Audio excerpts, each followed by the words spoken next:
Hi, this is Kim Moses, and I'm an executive producer and the director of Ghost Whisper, and you're about to watch the preview of Lost in the Shadows.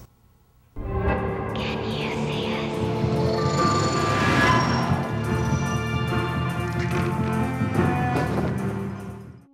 Lost in the Shadows is the story of how Aiden, Jim and Melinda's beloved child, is basically ghost snapped by a ghost who has been hanging around in Melinda and Jim's house, and everybody's looking for Aiden, and it introduces a new branch of the mythology of Ghost Whisper, which are the shadows versus the shinies. It brings in a whole new series of ghost rules that Melinda hasn't dealt with because she and Aiden have different sensibilities by way of their connection to the spirit world, and it's a fascinating, heart-wrenching journey. The most challenging part of directing this episode was the scope of the episode.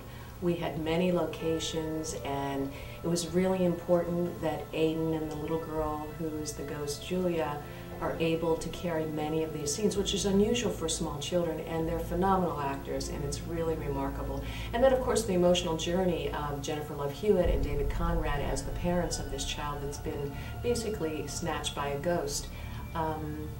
Their journey emotionally is incredible, and then the pacing of the episode to make sure that we have two different parallels going. We have everybody searching for missing Aiden, and then we have Aiden and this little girl starting out as a personal adventure, and then it starts to get really scary because they come up against these strange forces.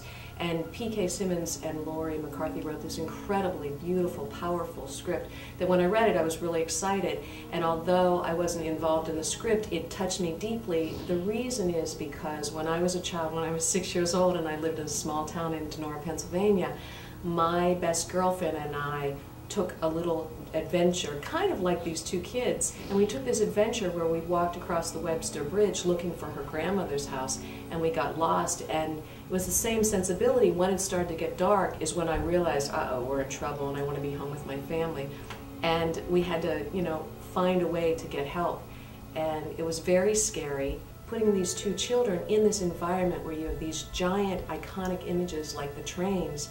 Was, I think, a great visual contrast to show that we've got two tiny people out in the world who are adrift. I think what's going to surprise viewers is how much scope this episode has, how we spend so much time out of the Ghost Whisperer traditional world. We're not in Grandview very much, and we're not, in the houses very much. We really are out in the world with these two children, and so it takes us to many unexpected places, and I think that plus the mythology, which takes Ghost Whisperer in another direction and to another level by way of what's going on in the spirit world. Those are things that will surprise the audience. So there you have it. I'm Kim Moses, and thank you for joining us on the preview of Lost in the Shadows. Be sure to check out Ghost Whisperer, Lost in the Shadows, Friday night, 8 o'clock on CBS.